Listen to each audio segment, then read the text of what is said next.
The man took beast taming to a whole new level. It was called beast taming, but in reality he was building himself a harem because he specifically targeted female monsters. Each one of them was among the strongest species in the world, and with each taming, he gained corresponding superpowers. The protagonist went out as usual with his little wife, but today there was trouble. That good-for-nothing noble immediately fell for the sisters. He insisted that they should become his wives. He claimed to be the Lord's son and said they could live a life of luxury if they married him. The sisters were furious. This guy must have had too much to drink. The protagonist refused without hesitation. The blonde guy, however, wouldn't he give up. He ordered his henchmen to surround the protagonist, but unexpectedly, the moment he gave the order, the guards were already taken out. When they saw how strong the protagonist was, the henchmen were terrified. The blonde guy was dead set on having the twins, so he used his usual trick. He threatened the protagonist with the lives of the townspeople. If he didn't hand over the sisters, he would show no mercy. After that, he laughed. The protagonist felt how difficult the situation was. The enemies were spread too far apart, and he couldn't just hand over his little wife either. When he didn't know what to do, suddenly, a strange spell formula appeared in his mind, although it was just a simple fireball. Not only was the number of them astonishing, but the control was also extremely precise. Only the guards were caught in the flames. The sisters recognized it immediately, that this was the continuous song of the elves. The blonde guy was confused. The protagonist drew his sword and said if he didn't want to leave, then he should get lost. The guy's legs were shaking, but his mouth was still tough. He would definitely come back for revenge. The citizens thanked the protagonist and warned him that he should get out of town quickly. While the protagonist was still thinking, a figure was watching him from the shadows. The hero didn't give up. He wanted to use a ring to make the protagonist disappear.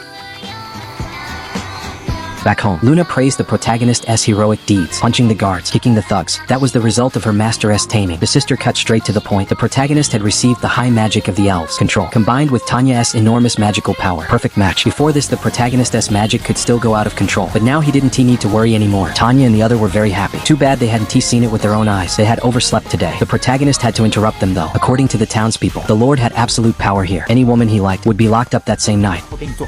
Tanya asked, didn't his father do anything about him? The protagonist explained that the Lord only had this one son, so he spoiled him rotten. Luna said the knights couldn't arrest him because they never found any evidence. Tanya wanted to burn their houses down. The blonde guy still hadn't given up on the elves. He threatened again that this matter was definitely not over. Now there were two options. Either they left town, or they dealt with the Lord once and for all. The women chose the second option without hesitation. They knew the protagonist well. Even if they left, the blonde guy wouldn't spare the townspeople. That night, the blonde guy called a man in armor. If he brought the protagonist to him, he would pay well. The man in armor was none other than the Knight Commander Healy. They had been allied with the Lord for a long time. After Healy left, the blonde guy got angrier and angrier. Then he rang a bell. A little fox maid opened the door. The blonde guy was so energetic that he even tormented such a cute girl. The next day, the protagonist went to the knights to report the blonde guy's crimes. After that, the receptionist was shocked. Suddenly, the knights appeared and said nothing happened. If he kept it up, they would arrest him. The protagonist didn't say anything more because today was just a test. The knights were indeed in league with the Lord. Then he couldn't be blamed anymore. At that moment, a woman in the alley spoke to him. She said she was the vice commander of the knights and she had